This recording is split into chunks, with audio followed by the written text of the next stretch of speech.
세계 각 나라에 인사 말들이 있지요. 여러분 그 나라에 언어는 잘 몰라도 인사 말들은 대강 아실 것입니다. 중국말은 니하오 그렇게 한다 그래요. 같은 미국인데도 하와이에서는 알로하 그렇게 인사를 한다고 합니다. 우리가 사는 이제 미국은 굿모닝이라고 그렇게 아침에 인사를 하죠. 굿모닝. 그런데 사실 아침에 나올 때에 자신의 삶의 형편은 굿모닝이 아닙니다. 자신의 마음도 굿모닝이 아닙니다. 그런데 사람들을 만나면 굿모닝이라고 인사를 합니다. 이 각 나라의 인사의 말은 그래서 그 나라의 역사와 또 문화라는 그런 배경들을 가지고 있습니다. 특히나 우리나라 같은 경우에 인사말은 더더구나 우리나라의 그런 실제적인 역사와 또 실제적인 문화를 배경으로 하고 있습니다. 우리나라의 대표적인 인사말은 안녕하십니까? 라는 겁니다. 오늘 설교의 제목처럼 안녕하십니까? 2주 만에 오늘 말씀을 전하는데 여러분 안녕하셨습니까?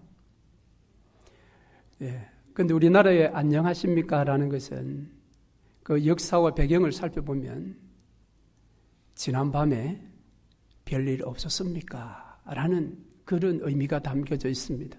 왜냐하면 우리나라는 워낙 외세의 침입을 너무 많이 받아가지고 나라가 늘 전쟁으로 피해를 입었던 그런 민족이기 때문에 밤새 무탈하셨습니까? 라는 그런 의미가 안녕하십니까? 라는 말 속에 담겨 있어요. 그러던 것이 이제 현대에 와서는 안녕하십니까? 라는 이 말에는 무슨 의미가 또 담겨져 있는가 하면 식사는 하고 다니십니까? 그런 의미입니다. 왜냐하면 너무 배고픈 시절이 있었기 때문에 식사하셨습니까? 그런 뉘앙스가 아침에 만났을 때 안녕하십니까? 라는 이 인사에 담겨져 있어요. 그렇게 보면 굿모닝이라는 인사는 나름 좀 긍정적이죠. 좀 밝은 면이 있습니다. 그런데 우리나라의 안녕하십니까? 라는 것은 뭔가 좀 어둡습니다. 무겁습니다. 밤새 무탈하셨고 식사는 제대로 하셨는지. 그래서 제가 여러분에게 2주 만에 나타나서 안녕하십니까? 라고 묻는 것은 그런 어떤 의미에서의 인사는 아닙니다. 2주 동안 별일 없으셨죠? 그런 의미는 아니라는 것입니다. 그것은 오늘 예수님께서 이제 비록 사흘 만이지만 부활하셔서 이 여인들에게 나타나서 인사하셨던 그 인사의 의미와 같은 맥을 가지고 있습니다. 자, 오늘 본문에 나타나는 이 마리아와 몇몇 여인들이 이제 예수의 시신에 향품을 바르기 위해서 무덤을 찾았다가 예수의 시신이 없어진 것을 보고 깜짝 놀랐지요. 그래서 이 사실을 제자들에게 알려주기 위해서 달려가는 그 순간에 예수께서 나타나셨습니다. 그리고 그 여인들에게 예수께서 인사하십니다. 평안하뇨? 그렇게 물었습니다. 평안하뇨? 그런데 여러분 이게 지금 이 상황에서 맞는 인사입니까? 예수께서 이 여인들이 지금 어떤 상태에 있는지를 모르실까요? 알고 있습니다. 사랑하는 예수께서 십자가에 처참하게 못 박혀 죽으시는 것을 경험했던 여인들입니다. 그리고 그 슬픔에 잠겨서 예수 시신에 향유라도 좀 바르기 위해서 아침 일찍 왔으나 예수의 시체가 없어진 것을 보고 또 한 번의 충격을 받고 허둥지둥 제자들에게 달려가는 이 여인들 앞에 나타나신 예수님, 인사가 평안하뇨? 여러분, 어떤 집에 큰 우환이 닥쳐서 가정이 엄청나게 힘들어합니다. 그 사실을 아는 이웃이 그를 만났을 때에 안녕하십니까? 이렇게 인사하면 그게 격에 맞냐라는 거지요. 지금 예수님의 인사가 바로 그런 것입니다. 그러면 예수님은 왜 이렇게 인사하셨을까? 그 의도가 분명히 있다라는 것이지요. 우리가 그저 일상적으로 아는 그런 어떤 의미가 아닌 예수님만이 가지고 계시는 의도가 있다라는 것입니다. 그것이 무엇인가? 그것은 예수의 제자라면 당연히 평강의 사람이어야 한다라는 것입니다. 너희가 나를 믿는 그리스도인이라면 삶의 상황이 어떻든지, 환경이 어떠하든지, 너희의 마음이 어떠하든지 너희는 본질적으로 평안의 사람이 되어야 해라는 것입니다. 지금 이 여인들은 평안의 상태가 아닙니다. 마음도 평안한 마음이 아닙니다. 요동치고 있습니다. 그런 여인들에게 예수께서 나타나셔서 사실은 인사를 하셨지만 그들의 정체를 지금 한번 짚어주고 있는 것입니다. 내 가정의 형편과 내 마음의 상태와 상관없이 아침에 만나는 사람에게 굿모닝이라고 인사하는 것처럼 예수 믿는 제자들은 삶의 상태와 상관없이 마음의 형편과 상관없이 너희들은 언제나 세상을 향하여 평안의 사람이어야 해라는 것입니다. 오늘 우리가 살아가는 현대 전 세계의 모습은 그야말로 여러 가지의 것들로 몸살을 앓고 있습니다.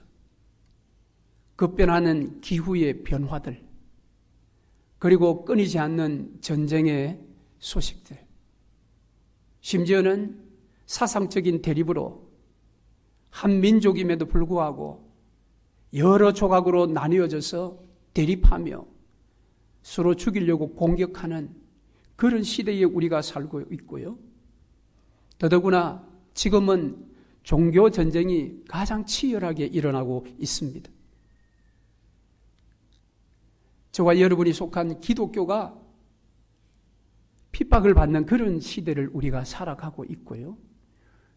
우리가 사는 이 미국 땅에도 동성애와 같은 그러한 사상적인 어떤 공격들이 교회를 향해서 칼끝을 겨누고 있습니다. LA 쪽에서는 이 교회 안에서 동성애가 죄다라고 설교할 수 없는 법안이 이미 절반은 통과되고 마지막 절반 기다리고 있다고 합니다. 만일 그것이 통과된다면 강단에서 동성애가 죄다라고 설교할 수 없습니다. 이처럼 오늘 저와 여러분이 살아가는 이 시대는 평안의 소식들은 거의 들리지 않습니다.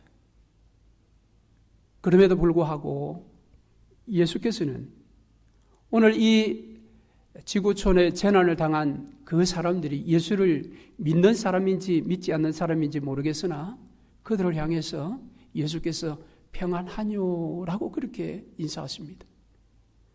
아니, 저와 여러분을 향해서 예수께서 동일하게 물으십니다. 평안하뇨. 이것은 예수님의 인사일 뿐만 아니라 제자들의 인사이기도 합니다. 로마서부터 계시록까지 그 성경 서신서에 보면 항상 제자들은 이 문장으로 인사를 합니다. 즉, 너희에게 은혜와 평강이 있기를 원하노라. 예수 믿는 사람들의 인사는 이것이어야 합니다. 이것은 자기를 향한 어떤 정체성의 깨우침일 수도 있고 상대방을 기원하고 축복하는 의미에서의 인사이기도 합니다. 더구나 복음을 믿는다라는 예수 믿는 것 때문에 유대 땅 고향에서부터 쫓겨나서 소아시아의 타향민으로 살아가는 디아스포라들, 그들을 향해서 사도 베드로가 편지를 할 때에도 이 인사를 합니다. 흩어진 각 지파의 택한 백성들이 평안하기를 원하노라.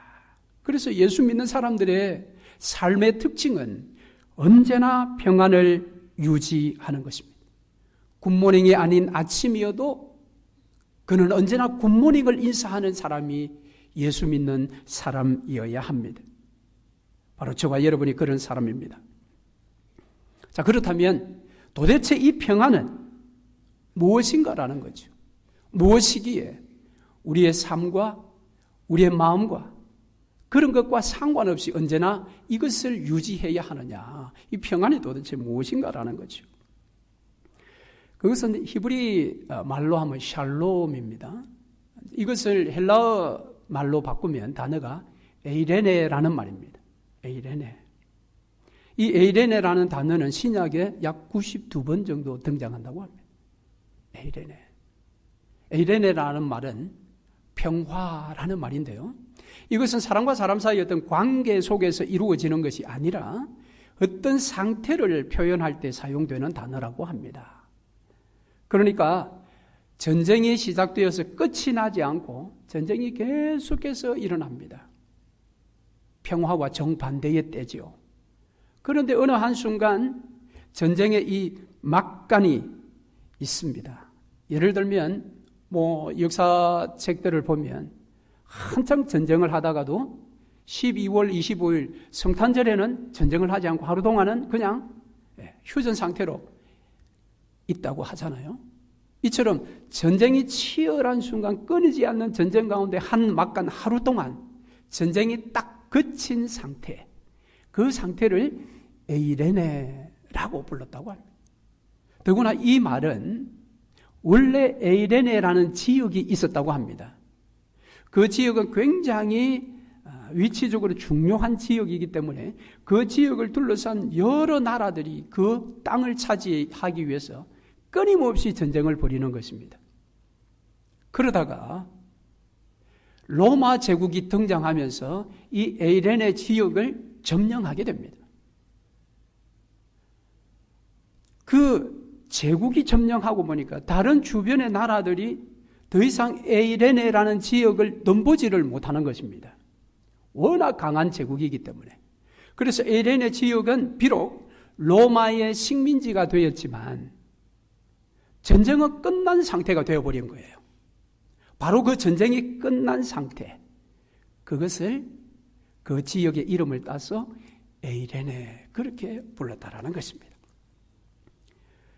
그래서 요한복음 20장 19절에 보면 예수께서 이제 십자가에 죽으시고 제자들이 뿔뿔이 흩어졌다가 그들이 다시 한 장소에 모여서 두려워하여 문을 닫고 있었던 장면에 대한 이야기가 나옵니다. 자, 그 말씀을 보면 요한복음 20장 19절, 이날 곧 안식 후 첫날 저녁 때에 제자들이 유대인들을 두려워하여 모인 곳에 문들을 닫았더니 예수께서 오사 가운데 서서 가라사대 너희에게 평강이 있을지어다 라고 그랬습니다. 26절 말씀에도 8해를 지나서 제자들이 다시 집안에 있을 때에 도마도 함께 있고 문들이 닫혔는데 예수께서 오사 가운데 서서 가라사대 너희에게 평강이 있을지어다 하시고 그랬습니다.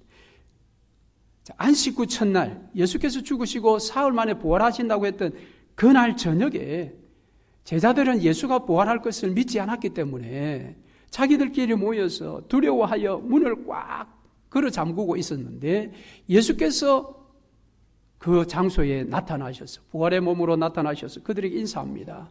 너희에게 평강이 있을지어다.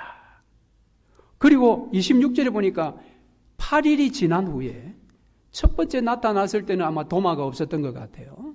그래서 그 도마가 제자들과 함께 모여 있을 그때에도 문들을 닫고 있었다고 그럽니다.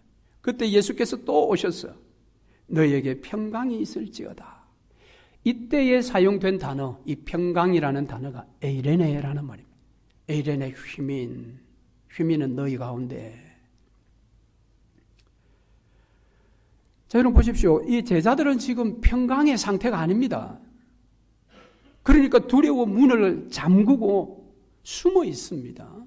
그런데 예수가 그곳에 나타나셔서 평강이 있을지어다 라고 말하고 있습니다. 무엇입니까? 예수께서 십자가를 지시고 악한 사망의 권세를 깨뜨리시고 사흘 만에 부활하셨기 때문에 지금은 전쟁이 끝난 거예요.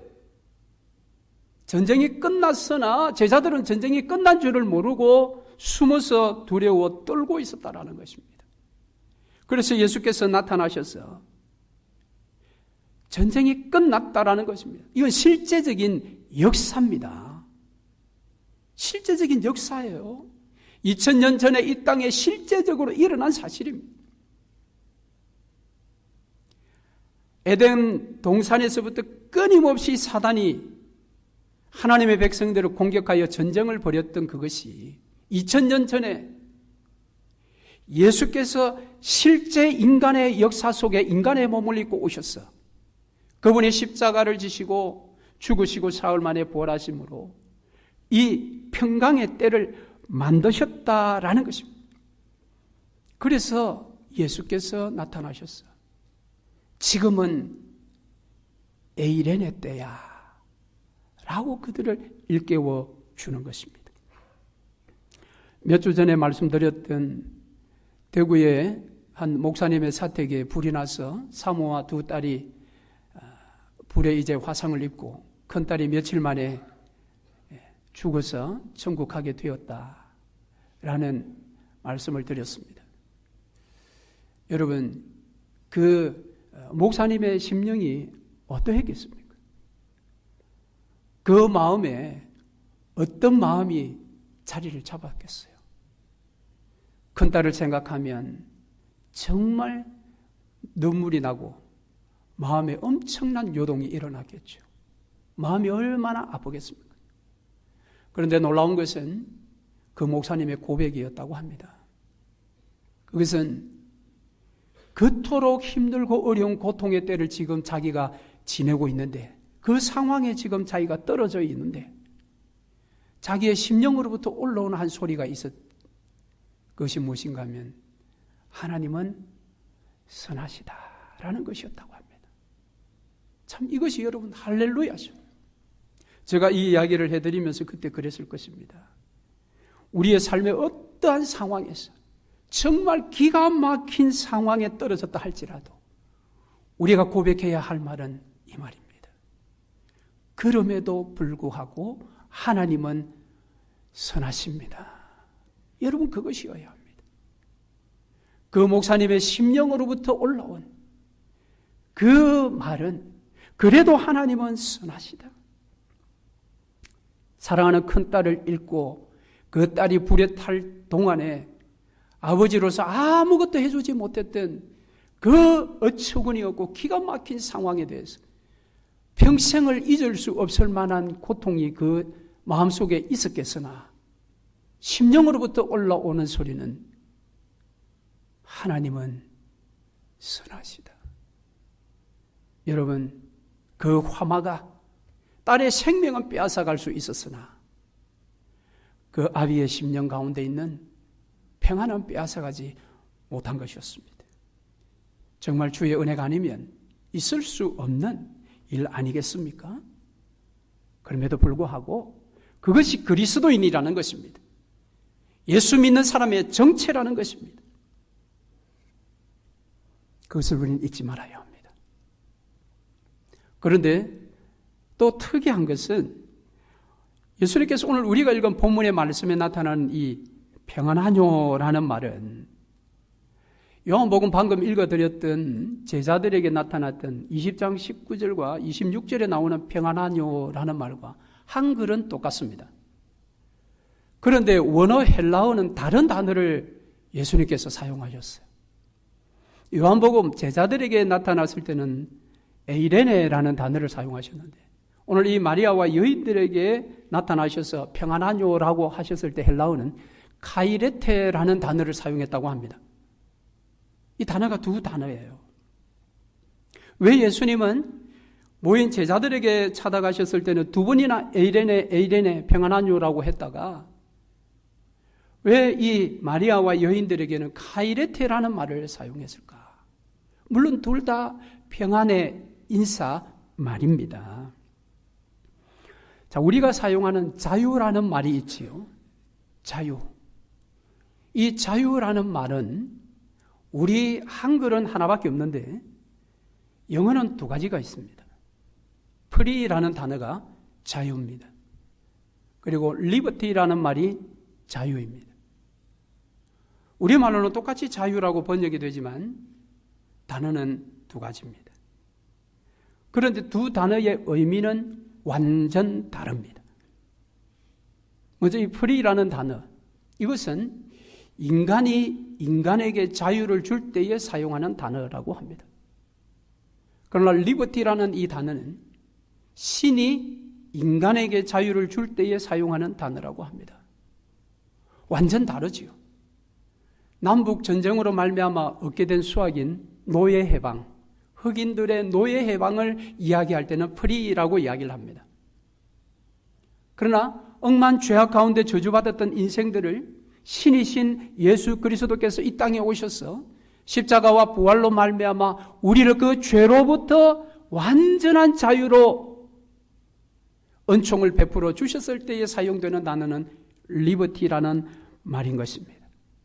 그렇다면 예수께서 사용하셨던 에이레네라는 의미와 카이레테라는 말은 다르다라는 것을 우리가 알 수가 있을 것입니다. 어떤 차이점일까요? 자, 이 에이레네라는 말은 전쟁이 그친 평화의 상태라고 했습니다. 이 평화의 상태는 공동적입니다. 우리 모두에게, 예수 믿는 모든 사람들, 당신의 백성들에게 공동적입니다. 이 상태는 보편적입니다. 누구에게나 허용된 평강이요 평화입니다. 그런데 이 카이레테는 다르다라는 것입니다. 카이레테는 주관적인 것입니다. 그래서 카이레테를 다른 말로 번역하면 기쁨이라는 말입니다. 무엇입니까? 우리 모두에게 공동적으로 보편적으로 전쟁이 그친 때를 예수께서 십자가와 부활로 우리에게 주셨는데 그 주신 이 공동의 상태, 평강의 상태, 평안의 이 상태를 카이레테라는 것은 내 자신을 에이레네라는 평화의 상태에 던져 넣어서 내가 그 기쁨을 주관적으로 만끽하는 것입니다. 내가 느껴야 되는 것입니다. 그래서 사도 바울은 데살로니가전서 5장 16절에서 항상 기뻐하라라고 할 때에 이 기뻐하라라고 할 때에 카이레테라는 단어를 사용했습니다. 판토테 카이레테, 항상 기뻐하라. 이것은 좀 더 쉽게 이야기하면 이렇게 설명할 수 있을까요? 오늘 우리가 멋진 뷔페에 초대를 받았습니다. 그 식당에 문을 열고 쫙 들어갔더니 정말 평소에 먹어보지 못했던 음식들이 쫙 진열되어 있습니다. 자, 우리가 초대받은 모든 사람들이 이 뷔페 식당에 들어가서 입장하는 그 순간 거기에 차려져 있는 음식을 보면서 침을 삼키며 그 만난 시간들을 생각하는 그 상태, 그것이 에이레네라면 이제 내가 준비된 접시를 가지고 내가 먹고 싶은 것을 하나하나 챙겨서 내 자리에 와서 그것을 먹어보는 것입니다. 먹었을 때의 그 느끼는 그 맛있음, 그것을 눈으로 모두가 보는 맛있음이 아니라 내 입을 통하여 내가 직접 경험해보는 그 맛있음, 그 기쁨이 바로 카이레테라는 것입니다. 지금 예수님께서는 제자들에게 두 번 나타나셨을 때는 보아라, 내가 약속한 대로 십자가를 지고 사흘 만에 부활하셨어. 내가 부활함으로 말미암아 이제 전쟁의 때는 끝이 났어. 그 역사적인 사실, 실제를 제자들에게 깨우쳐 주는 것이라면 이 여인들에게는 그런 상태에 들어와 있음에도 불구하고 시신이 없어진 것으로 말미암아 마음에 허둥지둥하는 이 여인들을 긍휼히 여기시고 너희들은 두려워하지 마, 염려하지 마, 놀라지 마. 오히려 내가 만든 이 평화의 때 에이레네에 너희 자신을 던져 넣어서 너희는 기쁨을 누려야 해. 염려와 두려움이 아니야.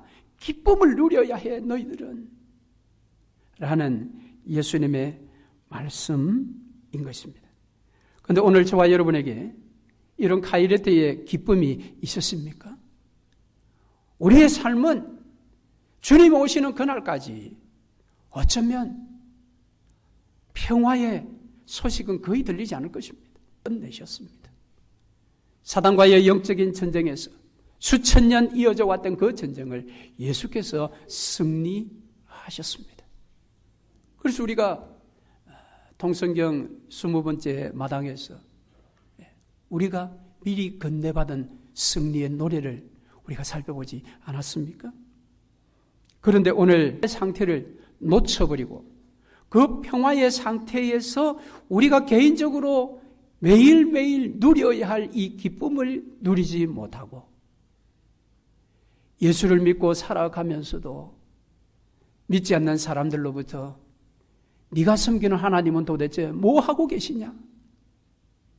이런 소리만을 우리가 듣고 있다면 우리는 오늘 이 에이레네와 카이레트의 예수의 인사를 다시 한번 기억해야 할 것입니다. 자, 그러면 이것에 대한 에이레네의 상태를 나 개인의 카이레트의 기쁨으로 넘쳐나는 기쁨, 주체할 수 없는 기쁨, 이것을 누리기 위해서 우리가 무엇을 해야 할 것인가? 그것은 여러분, 첫째는 예수 그리스도의 부활에 대한 확신이 있어야 됩니다. 제자들은 그 확신이 없었습니다. 예수께서 사흘 만에 부활하실 것이라는 확신이 없었기 때문에 에이레네 때가 되었음에도 불구하고 그들은 두려워 한 곳에 숨어 있었습니다. 마찬가지입니다. 오늘 저와 여러분이 예수 부활을 진정으로 믿고 확신한다면 우리는 에이레네 상태에 드디어 들어갈 수가 있습니다. 그분은 2000년 전에 죽으셨다가 약속대로 사흘 만에 부활하셨습니다. 뿐만 아니라 그분은 우리에게 약속하셨습니다. 그분이 부활의 첫 열매가 되시고 저와 여러분은 그 다음 부활할 것을 약속하셨습니다. 저와 여러분이 부활할 것을 믿으십니까? 그렇습니다. 저와 여러분은 다시는 아프지 않는 몸으로, 다시는 병들지 않는 몸으로, 다시는 늙지 않는 몸으로, 새로운 몸으로 예수와 같이 이 공간을 마음껏 드나들 수 있는 새 몸으로 부활할 것입니다. 할렐루야! 얼마나 놀랍습니까? 그 몸으로 우리가 부활할 것을 생각하면 지금 우리 가운데 있는 삶의 정황들은 아무것도 아닌 것입니다. 제가 췌장염의 진단을 받고 이제 치료를 받고 나왔는데요. 의사도 그렇게 이야기해요. 예방법이 뭡니까? 없습니다. 그럼 다시 재발하면 어떻게 합니까? 굶는 수밖에 없습니다. 지금 다 나았습니까? 수치가 정상적으로 돌아갔으니 아마 그런 것 같습니다. 그 정도 말뿐이었습니다. 그래서 췌장염 별것 아닌가 이렇게 생각을 했는데 이 췌장암의 내용을 보니까 이게 완전히 또 이게 다르더라고요. 그래서 어제 저녁에 설교를 준비하다가 그런 마음이 들었습니다.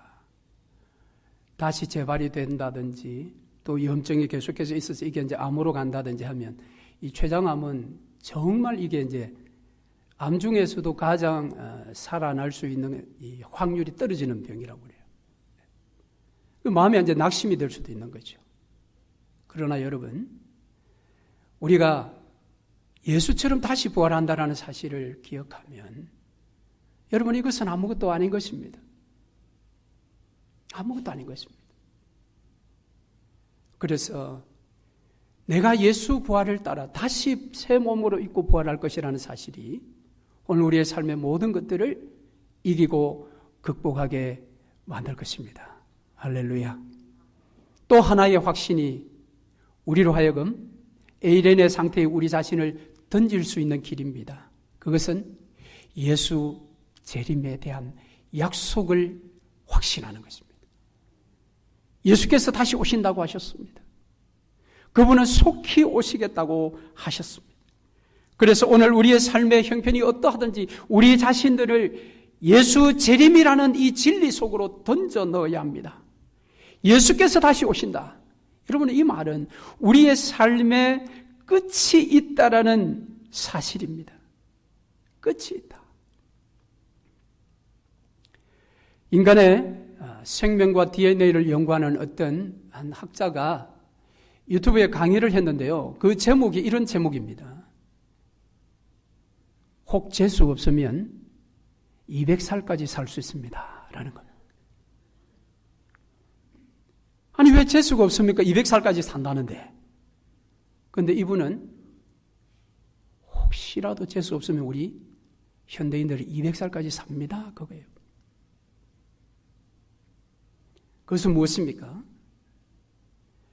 200살까지 산다라는 그 자체가 중요한 것이 아니라 내가 살아있는 이유가 분명하고 또 목적이 분명하여 매일매일 그 이유를 따라 목적을 따라 매일매일 사는 것이 인간의 진정한 삶이지, 의학이 발달하여 모든 병을 다 치료하고 세포가 늙지 않도록 만들어서 200살까지 그저 사라져 가도록 만들어버리는 그런 삶은 아무런 의미가 없다는 거예요. 그분의 이야기는.